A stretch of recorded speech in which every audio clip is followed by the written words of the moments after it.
When I attended the annual Bay Fruit School meeting this year at the Y Research and Education Center in Queenstown, Maryland, I listened to the small fruit and viticulture specialists from the state present about how to make popular and lucrative IceStyle wines from apples and other fruits. And there was more and more people up in that area getting specifically into the apple ice wines. The grape ice wines have been around for years. Sauterne in France quickly became evident when you look at the economics, which we'll talk about at the end, and the ease at which we can ferment apple products into alcoholic products. It works fairly well. He developed a simple cryo-concentration process which streamlines juicing the fruit while increasing the natural sugar content. So I put those right into the freezer, freeze them hard as cue balls, and then take them out the day before I'm going to freeze them, put them into the cooler, let them cool overnight to the point where they're just starting to break, to be softened. You don't want them to be completely soft because then they'll start draining out and releasing their liquid. So just so they're soft to the touch, and then I dump them into the press, and out of that you get this nice clear press juice. It doesn't look like brown apple cider, it looks like clear commercial apple juice. He also showed how to use an inexpensive bladder press for this process. These things are really dry. You just by using this bladder press, we get the great majority of the liquid out of them. There's not a whole lot left after we're done. So very easy procedure to work with this kind of press. If you're doing this on the commercial level, they make what they call jacketed tanks. He talked about how to mix fruit varieties and which ones to mix to make different flavors and wine styles. Taking it to the research level, how can we make the best quality product possible instead of just making a typical unidimensional type apple wine. If you know apples, they're kind of divided down into different types. You have the sweet ones, the sweet varieties, typical Gala and Mac types and things like that you're familiar with. What I like to call the acid varieties, Gold Rush, Granny, the ones when you bite into them, you know you're biting into an apple. They're the ones I enjoy eating even fresh. And then there's the old bitter varieties, which are used in the old cider industry, whether it be in this country, Canada, or especially in Great Britain, in those areas where they commonly make hard apple cider. They use these bitter varieties to add phenolics, to add mouthfeel, and to add complexity. Dr. Fiola's team won an American Wine Society bronze medal for their dry Burgundy style wine using this process. The whole presentation is about 45 minutes, but it really is a complete instructional video of a simple process to make excellent quality wines on a hobbyist or commercial scale. This is a project that's near and dear to my heart. As you know, I'm the small fruit and viticulture specialist. I work closely with the grape and wine industry statewide. But also when I took the job at University of Maryland Extension out at Western Maryland Research Station, the big program out there was the apple and peach program. There's lots and lots of acreage in the Smithsburg area of tree fruit. And shortly after I took the position there, we started hearing about the Chinese and how they're getting into the apple industry and how they're going to dominate the industry. And we said, yeah. But it's very quickly evident that after a few years with the amount of production they have and the processing juices and everything that they were sending around the world, that our industry, our processing industry, especially the juice industry in the Smithsburg, Pennsylvania area, was really taking a hard hit there. Fresh market, thank heaven, is doing well, and I believe will continue to do well, but the processing industry was taking a big hit. So with my connection with grape growing and winemaking, I thought, well, everything is going towards value-added direct retail these days. So I figured maybe I can use some of my background with the winemaking, with the grapes, to help with doing something with the apple industry. And quickly became evident when you look at the economics, which we'll talk about at the end, and the ease at which we can ferment apple products into alcoholic products. It works fairly well. So very simple idea. We can all grow the raw product. Maryland is known very well for growing apples, whether it's Eastern Shore, Southern Maryland, or the Smithsburg, Cape Town area. We can grow high quality apples. Then the idea from there is either, instead of selling fresh market, go into a value-added product, which has high quality, that you're doing some kind of, again, adding value to it, make it more specific, that will fit a niche market. And one of the biggest niche market, obviously, in this area and in the whole Eastern Coast is the grape and wine industry. The grape and wine industry, or wine industry specifically, attracts a lot of people through agritourism. It's a very chic thing to do, to go visit wineries on weekends and go around and do these things. And it's a great agricultural market, and things are going well for that industry. and it keeps them in a job, which is always nice. So let's see if we can work our products into that. And then from there, if you become the winery yourself, you can sell direct retail, or you can work with a winery, and again, exploit this agritourism market. We're in a small state, and there's a lot of traveling. We have Baltimore and DC, two big cities, very close.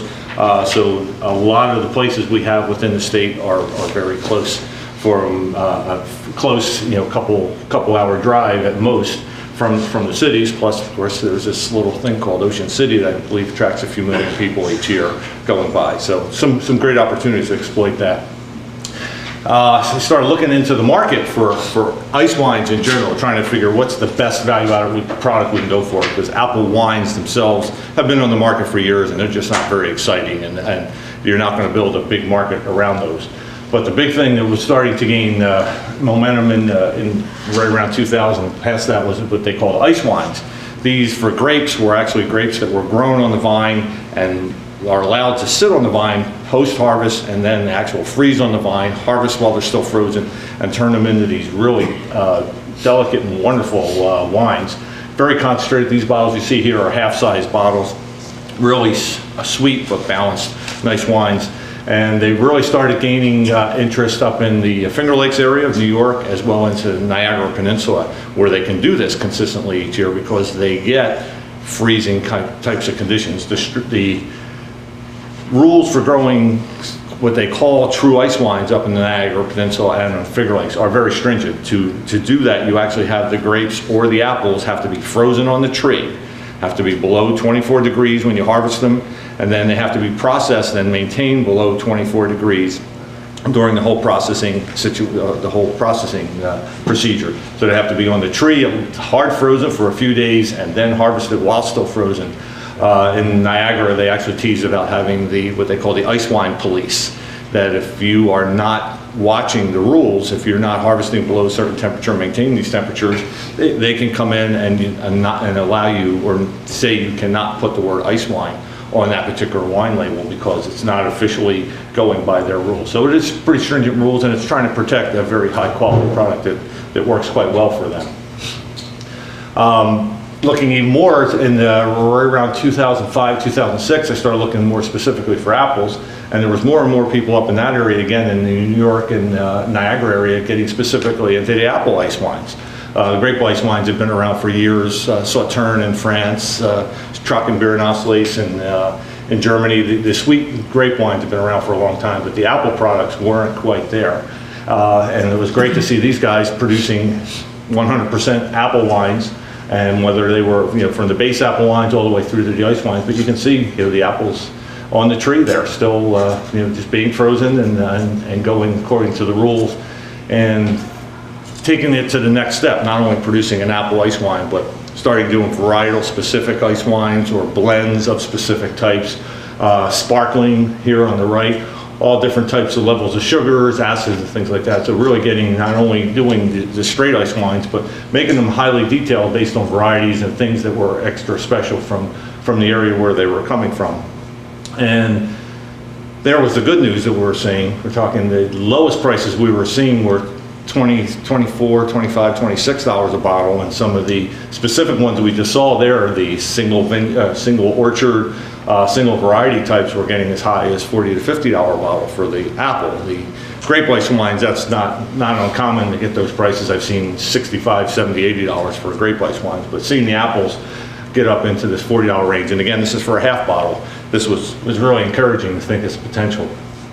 The other one I thought was exciting was Asian Pear. Chris Walsh was doing a lot of work at our place at Western Maryland, putting in the Asian pears in that farm and basically growing them even less than organically, I would say. Practically, 1 year I think you just use surround for don't use anything, which is encouraging to be able to plant a crop, not have to do a whole lot of pest management, and then not only harvest the crop, but turn it into a value-added product. And I found this company out in Washington State that was doing Asian pear wine specifically. And again, really high-class quality product here. And the nice part about these guys is they would actually take a certain portion of their profits and send it to areas for to help with various donations. What do you call them? benefits for people. So they have specific charities that they work with each year to donate some of the money. So high quality, classy product. And again, now we have not only apples, apple ice wine, but this is just a basic, slightly sweet Asian pear wine. Again, very, very nice quality product. And knowing how we grow these pears in our area, it looked really good. So other advantages I look to.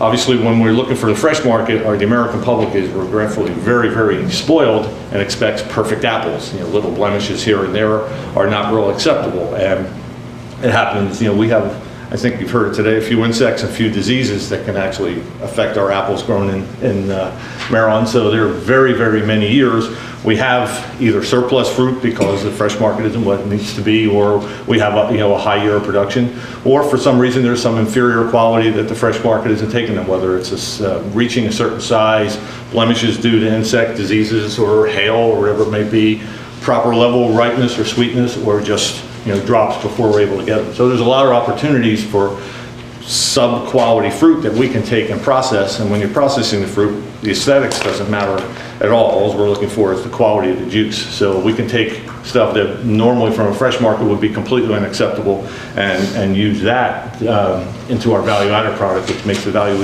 even higher. So taking it to the research level, how can we make the best quality product possible instead of just making a typical unidimensional type apple wine? If you know apples, they're kind of divided down into different types. You have the sweet ones, the sweet varieties, typical Gala and Mac types and things like that you're familiar with. What I like to call the acid varieties, Gold Rush, Granny, the ones when you bite into them, you know you're biting into an apple. They're the ones I enjoy eating even fresh. And then there's the old bitter varieties, which are used in the old cider industry, whether it be in this country, Canada, or especially in Great Britain, in those areas where they commonly make hard apple cider, they use these bitter varieties to add phenolics, to add mouthfeel, and to add complexity. And there wasn't a whole lot in the state at that point, but again, Tom was working very well. We had a neighbor right around the corner from us in the Burkittsville area who was interested in doing something like this, and he ended up planting a bunch of these varieties. And I had a list of some of the old time varieties, but he was able to get quite a few of them. And once the trees were getting established, there wasn't that much fruit on those trees for him to work commercially. So he was donating to the cause. So I would get a half a bushel here and there of these varieties and ferment them together. It was amazing, the flavors and the textures that you can get from these bitter varieties. And the nice part about them, they're pretty ugly, scrawny, nasty looking things. So you're not worried about aesthetics. They seem to be relatively disease resistant. So they fit in very well here in bringing the quality of this product up to the next level, and just again not having this unidimensional apple wine. And again, the Asian pears, because of the ease and the quality of growing those, could fit in very well. Okay, as I mentioned, the cider varieties that Rob Miller was growing, he said Burkittsville was right across the South Mountain from my research station. He put in 8 acres of cider apples, and here's a list of the varieties. Again, I don't know if you're familiar with the old cider and bitter varieties, but if you bite into these, it's not a pleasant experience. You're not eating a lot of these from a fresh market experience. If you ever had a real dry wine, or you've had quinine water or something like that that really puckers your mouth, that astringency, that's exactly what these give you. From a quality standpoint, from a wine or a juice, it really adds complexity and mouthfeel to it, just like it would in any conventional wine. You wouldn't have a good red wine unless you have some of the astringency. It also is where the health benefits come in, because the basic compounds that give you this astringency are the phenolics. The phenolic compounds are the antioxidants, and that's where the health benefits come in grape juice and cranberry juice and blueberry juice and all these things, and of course in red wine. So not only are these adding quality to the product, but they could also add some health benefits to it. All right, people who are looking to get into this, how can we make it easy for them? If they already have existing orchards, they have most of the commercial varieties, they wouldn't have these cider varieties. What could they do to get into them? And if you've ever done work in orchards, it's very easy to change varieties of old trees into new varieties. Basically, it's called Topworking the Trees, and there's different types of grafts. A specific one, when you have a larger type tree, is what you do is a cleft graft. And basically, you're taking a chunk of the variety or the scion that you're looking for, and you find the cambial area right around the edge here, and then you're just making a chunk cut in here, as you would see here, and then you're putting your new cane or shoot in here, short shoot, and it makes the cambial contact, makes the graft sit, and then the old variety here becomes the rootstock, and then your new variety grows off. And you do multiple of these around the trunk. You get a couple sit, and you now have your old variety there as a rootstock, and your new variety that you're looking for, in this case with the cider apples, as your new variety. And all you need is a couple trees of these scattered in there to give you the quality that you're looking for and the diversity. Here's what it looks like from the other angle. Again, you're kind of making chunk cuts, slipping your scion wood down into there, which is cut on the angle, making the contact fairly simple to do, and fairly high success rate. Chris has done these a bunch of times, I'm sure, and I'm sure many people who have commercial orchards are doing these. I know there's a lot of people doing the cherries when they change variety. So not too difficult to do in the orchard to keep an existing orchard turning to where you need it. Okay, so how does the actual procedure work? Have your apple harvest now. We're going to harvest them at typical ripeness. Whenever, if they're slightly underripe, not a big deal. We can get the start. We can store them a little bit and wait until it starts to break down. But the first thing you have to do is break the fruit down. Typically, when they're making apple cider, you put it through a hammer mill and you're chopping the fruit up and then you're pressing it. But when you're getting apple cider, when you're making apple cider, typically when you put the fruit through a cider mill or the hammer mill, you're cracking it, breaking it, and you're chopping it up. And that releases a lot of the phenolics right into the juice. That's why apple cider is brown, because you're releasing the phenolics out of the cells and they're rapidly oxidizing and turning brown. One of the procedures I came up with, one, because I didn't have a hammer mill to break the apples. Secondly, I worked with the apple ice wines that I find that it's much simpler to freeze something and then thaw them, because that way you're freezing the material. When you thaw it, the cells just naturally collapse. The plant cells naturally collapse and release the juice, as opposed to you actually having to chop and break up the cells and releasing all that. So it works quite well. It also concentrates the sugars a little bit. So what I do is I just freeze the apples, and I work in small batches. So I'll put one bushel of a sweet variety, or two bushels of sweet variety, one bushel of acid variety, and just kind of mix them that way, and throw in a few of the astringent types and the cider apples when I have them. So I put those right into the freezer, freeze them hard as cue balls, and then take them out the day before I'm going to freeze them, put them into the cooler, let them cool overnight to the point where they're just starting to break, to be softened. You don't want them to be completely soft, because then they'll start draining out and releasing their liquid. So just so they're soft to the touch. And then I dump them into the press, and out of that you get this nice clear press juice. It doesn't look like brown apple cider, it looks like clear commercial apple juice that you would get. We then take that juice, because that juice is coming out of anywhere between 11, 12, 14, 15% sugar typically that you're starting with. Usually we're starting, for regular wine, we're starting at around 21% sugar. For ice wine, we're starting 26 and above. So we then get that juice to try to concentrate the sugars. We refreeze that pressed juice, and again, I just work in little containers, little Carboys that have spigots and valves on them. So you refreeze it, and then you put that back in the cooler after it's frozen, and turn open the spigot, and as it defrosts, the concentrated juice defrosts first, and you actually get the concentrated juice coming off as it drips down. So you drip off while defrosting, you collect the juice concentrate, and you're watching the level of bricks as that's happening. And basically what's left in the carboy when you're done is a solid block of ice with you're just collecting the water off that way. Again, fairly easier procedure to work with. So what I did, again, I would blend the apples, the sweet varieties, trying to get the balance, so you have Gala, Liberty, and things like that. The acid varieties, Gold Rush, I really like. Granny's good with it too.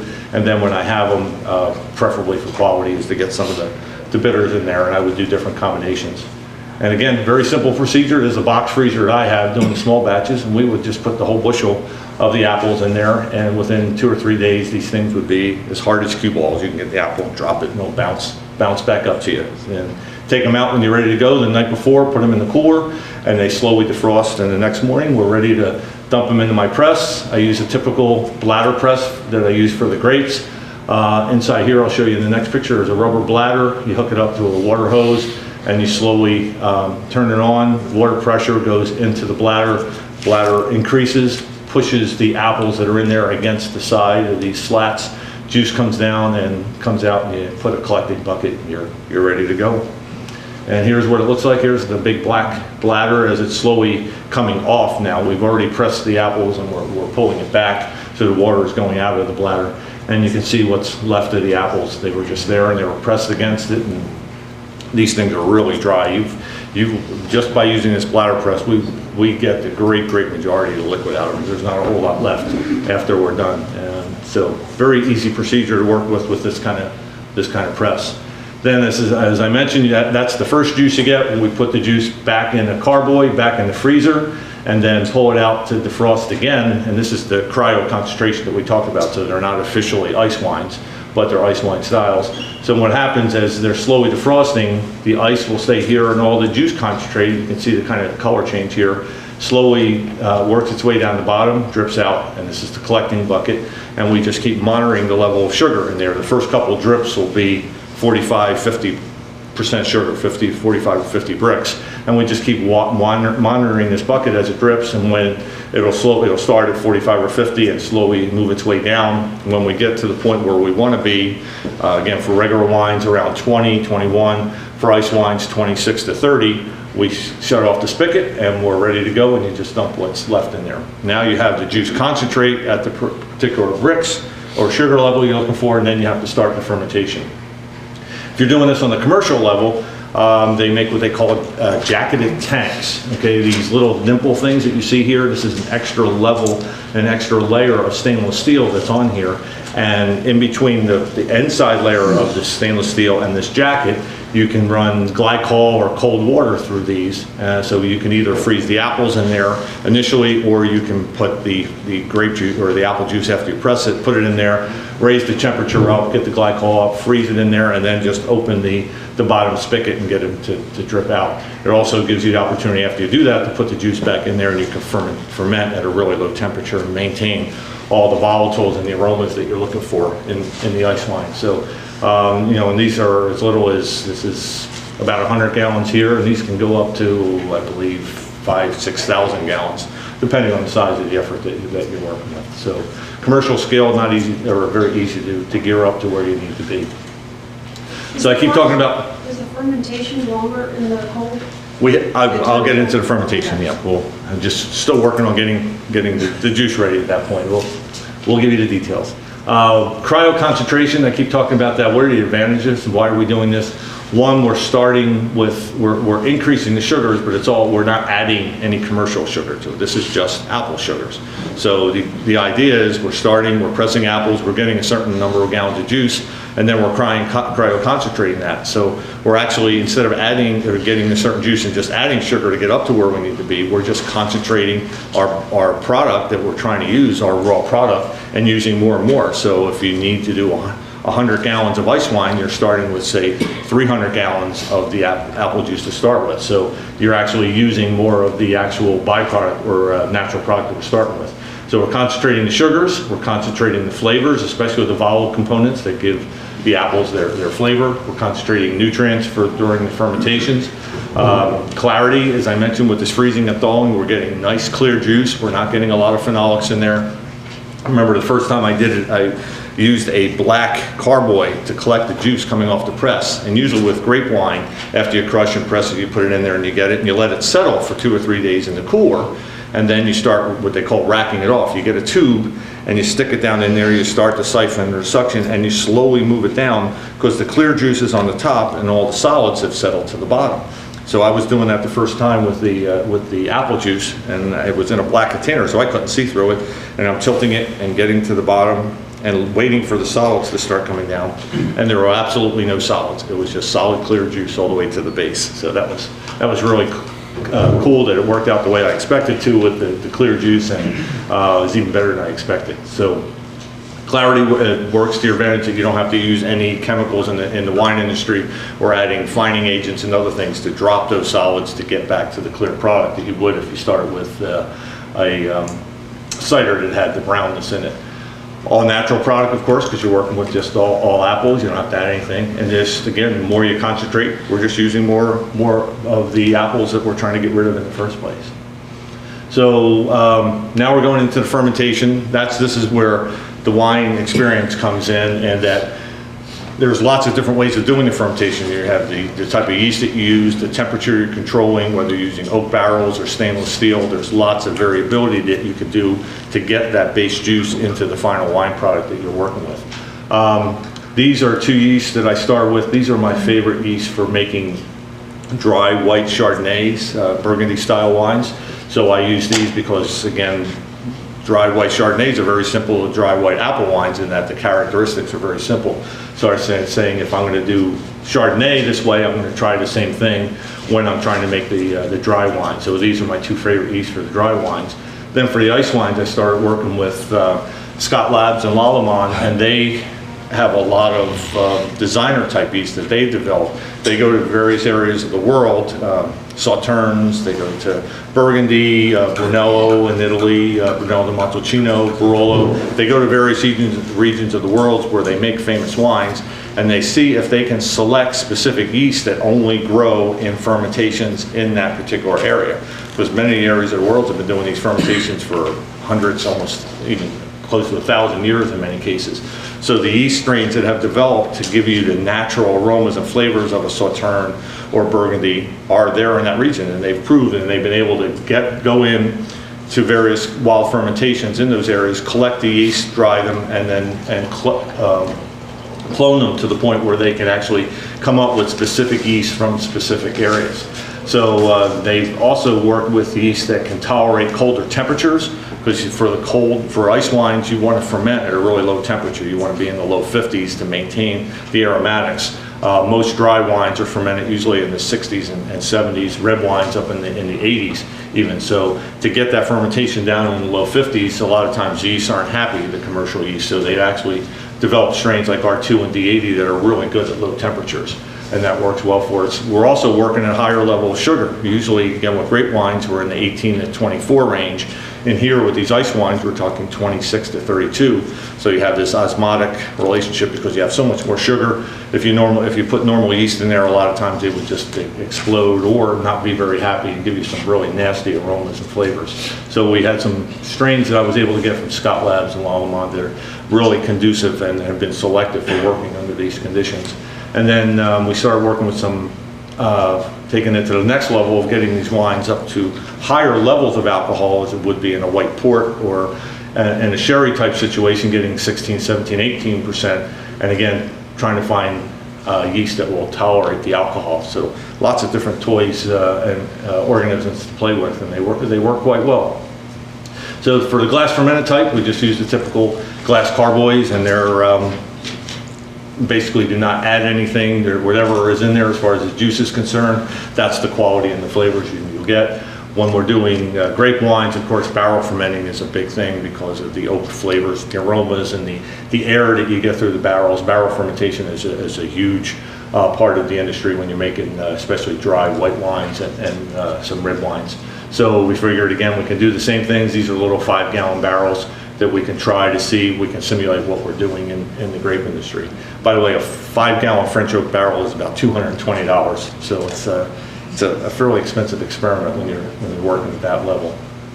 The 55-gallon barrels are about $1,200 now, so they've really gone up quite a bit, but they can add to it.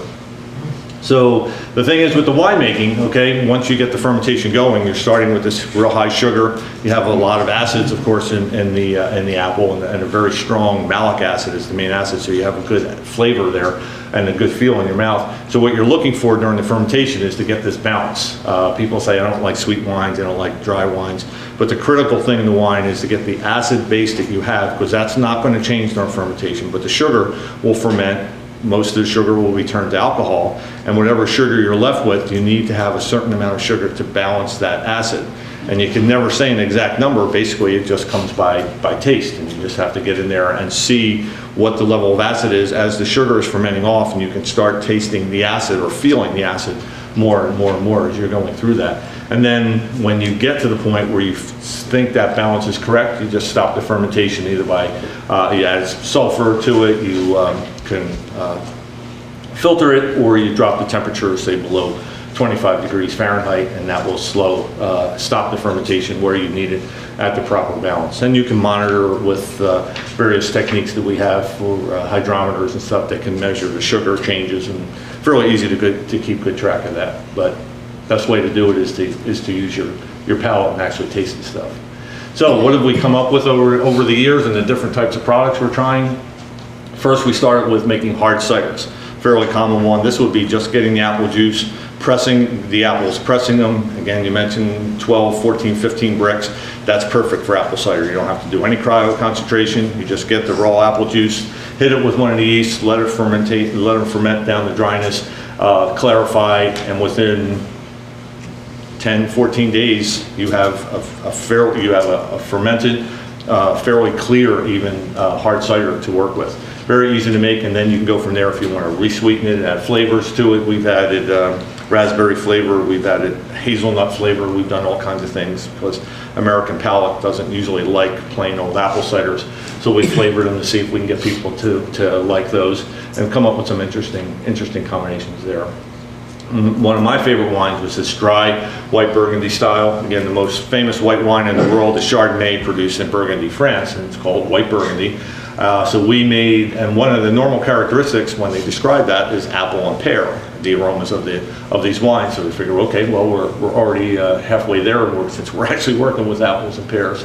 So we actually did barrel fermented, I showed you those little barrels, or we worked in the glass Carboys and added French or American oak chips. They're basically little sawdust type chips that you can add to the glass fermentation, a lot cheaper than the $220 barrels, and you still kind of get close to the actual flavors and feel that you're getting from the various oaks. Of course, we did the traditional style, the semi-dry, fruity, that's the typical apple wine.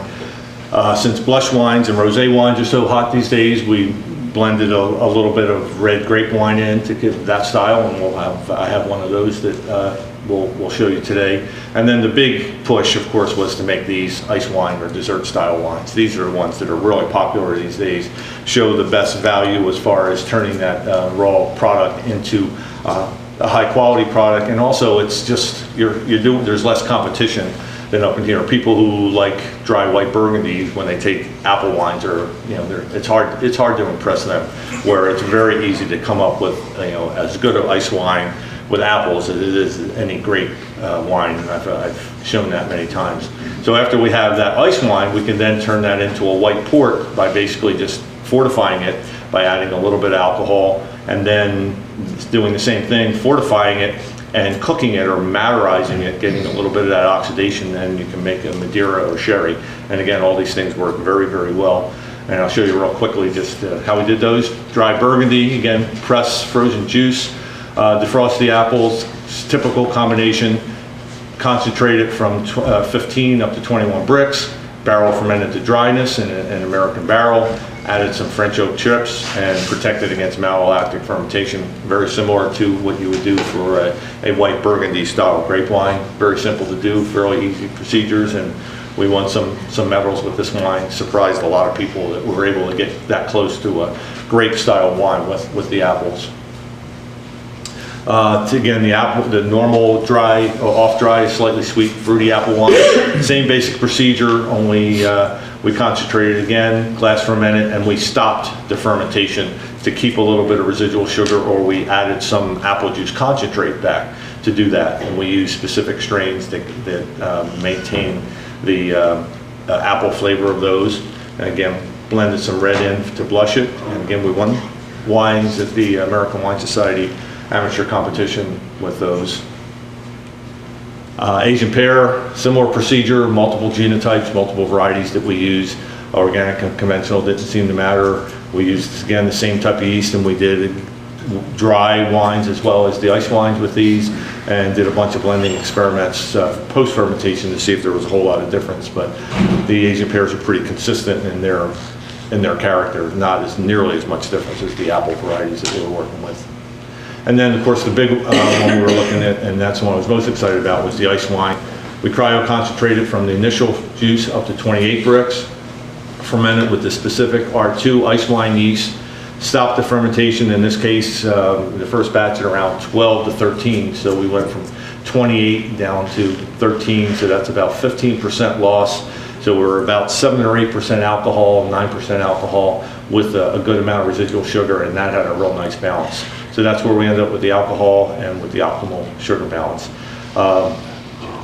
I used the term regretfully one time talking to Chris. This procedure was idiot-proof, and he took me to the wall with that one and said, well, if it's idiot-proof, we're going to see if our undergraduates at the University of Maryland could do it. And with my direction, and been what, 5 years now we've done it. It's pretty good now. And it's I didn't bring any. I didn't realize you were going to be tasting today. So I brought some. So and it's a good post-harvest physiology experiments for the students. They enjoy it, and I enjoy having it. Always interested. Keeps them interested, that's for sure, and gives them a Christmas present to bring home a lot of times too, what they produced in lab. Then you take the ice wine and you produce like a Madeira or a sherry. Same basic procedure at that point, but after we got the ice wine, Madeirized it. And typically when you're making a sherry, they have what they call a Madeira system, and they have all these old barrels, and you're blending, and it's out in the heat, and it's slowly happening over 2-3 years. Some Madeiras are old as 15 years in the barrel, and the Solera system, some of them date back to the early 1800s, so it's a real slow procedure.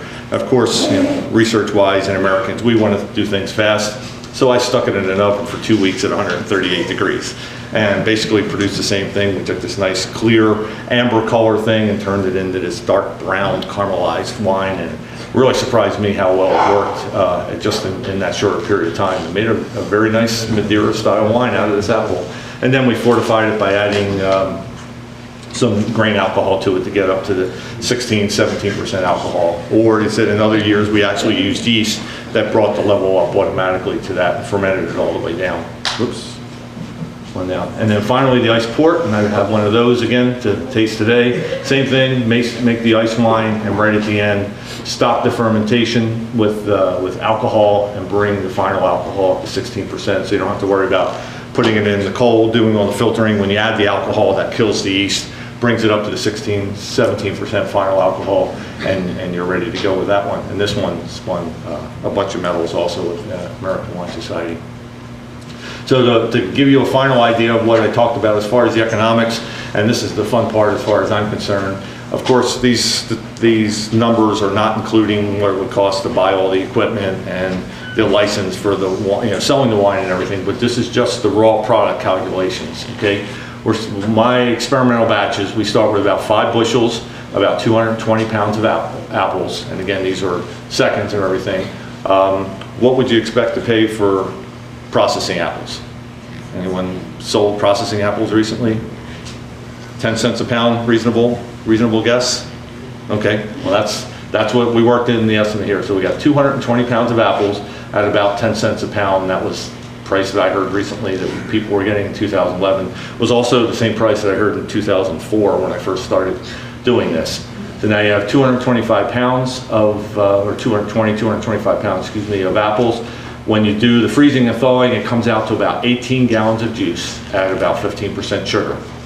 Stick it back in the freezer, cryo-concentrate this 18 gallons of 15 brix juice, concentrated into 8 gallons of 28 brix juice. Then you do the fermentation, clearing, finalizing, and all that kind of stuff. So you go from the 8 gallons to about, and again, this is being rough, 7 gallons of the final ice wine. You then take that 7 gallons of final wine, stick it in either the big bottles, 750 mils of the normal size bottles, or the 375 bottles, which are more common. So if you put it in the 375s, which are the ones that I showed you initially that we saw from Canada and northern United States, if we sold one of those bottles for $15, and you remember the prices were 25 up to 40. This is being very conservative. We just turned this few apples, the $22 worth of apples, into $1,050 worth of wine. So again, this isn't counting all the the cost of the license for doing this and selling it and all the equipment, but Grapes are somewhere between $1,000 and $2,000 a ton, so we're dealing with much. You're talking about a factor of 10 in the profitability that we're dealing with the apples, since we're working with a lower quality, especially if they're seconds. So the numbers work out quite well if you're trying to do this on a commercial scale compared to other things. So where are we in Maryland? Are there people actually doing this? And yes, actually, there. All right, skip one there. I mentioned the first one. It's right there in Burkittsville, this Distillery Lane Cider Works, and I still call it Burkittsville. It's actually Jefferson, but people know Burkittsville better from the crazy movie that was shot there. But here's a picture of the processing that they have, the apples and the different varieties that I was talking about before, the processing varieties, the cider varieties. Their opening day, they had this big grand opening. Had a lot of people coming. Their wine, sparkling wine, and the wines they were selling was selling so fast that within a short period of being open, they had to start limiting the people to the number of bottles they could sell, just so people would come in. So it was a very, very positive thing for them. They've been doing quite well. I'm sorry. And then right around here, not far away, in Princess Anne, we have another Great Shoals Winery doing this on a commercial scale, and they have a bunch of different products, and they're working a lot with sparkling types, and again, they're working with specific varieties. They're doing a regular type sparkling here, and then they do a reserve sparkling, various prices, various qualities, and again, well received, doing very well, winning awards in the wine competitions, and supposedly commercially doing quite well in the area. So nice to see these taking off. And again, there's lots of wineries in the state that are doing the conventional apple wines and making that work. And there's a lot in the whole region. I was working with one guy down in Northern Virginia who had one variety of apples that he didn't know what to do with. He came, we did a small batch of the apple wine, and he really liked it. And he's now doing that in Northern Virginia just in his specific, that one variety that he's working with, and he's real excited about doing that. So, oops, sorry, going back the wrong way. So I want to thank the organizations that have helped me with this research. Maryland State Horticultural Society, Apple Promotion Board have been funding this each year to help pay for the barrels and do all the stuff in the east and other things. Of course, the Experiment Station and Scott Labs and Malaman have been great in donating their materials to help with this. So that's the presentation. Since this was a research presentation, I did actually bring some research products here. If anyone's interested, this is the last talk of the day. If you would like to be a guinea pig and try out my research products, I'd be more than happy to share. I have a blush, a off-dry blush. I have the ice wine, and I have an apple grape blend, and then the ice port. I have the four of those to try.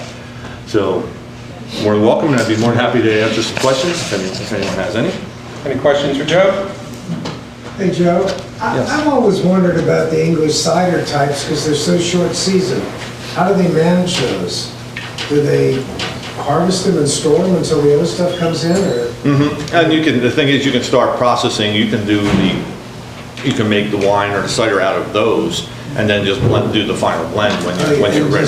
Just ferment that and then make it. Right. Yeah. You can ferment all the varieties separately and then do the blending at the end, or you can mix them together.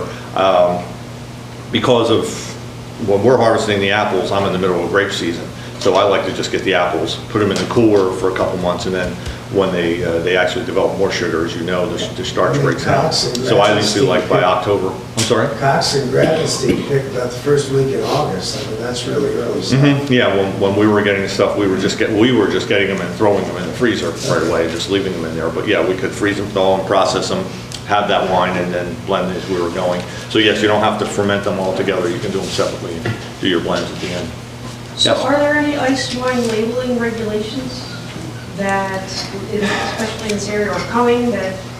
I don't know if there's specifically ice wine regulations in Maryland, but most people adhere to the law that they don't call it an ice wine. They usually they give it a proprietary name if they're going to produce an ice wine.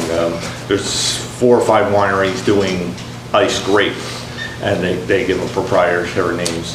Bordy has Ice Lane, A couple wineries name them after their daughters and things like that. One in New Jersey calls it epilogue after dinner drink, that kind of wine. So they usually develop proprietary names.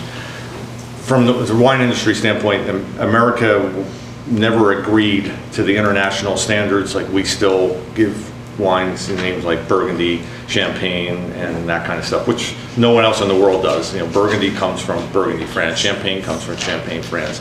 But the United States still labels these wines kind of incorrectly. So as far as I'm concerned, if we make an ice wine, if we're going to call something ice wine, we probably should adhere by the rules that it should be treated as a true ice wine that you're picking, freezing in. That's pretty close to impossible to do under Maryland conditions. Unless you're in Garrett County or Allegheny County, you might have a chance. But out here, Did you die picking it? yes, you'll die. And what will be left with birds and and stuff falling off it. And we just, in Canada, it has to be 3 days, I think Yes. 2 or 3 days consecutively under a certain temperature before you can even consider harvesting. And then you have to harvest at night while it's still below that temperature, and then process it. And and there are literally the ice wine police that go around checking to make sure, or at least they're following the weather conditions, and they'll see, well, if you're producing ice wine but the temperature is 36 degrees, it's not going to work. So so we don't. I don't think our laws are as stringent, but we should kind of stick with that if possible. And we have the advantage that people come into the winery and taste it, and you say this is a nice style wine, and they taste it. And it's going to be a lot less expensive to produce cryo-concentration than it would be to deal with the risk of freezing apples or freezing fruit on the vine in Maryland. So not a big deal. Once they taste it, trust me, they'll like it. And much more competitive prices. Any other questions? Any other questions? Okay, the evaluation of research products will take place out in the hallway down here. That concludes our program for today. Thank you very much for coming. Please don't forget to leave the evaluation sheets behind. And You can't taste the wine unless you turn in your evaluation sheet. there you go. We'll hold you to the wall on that. That's a good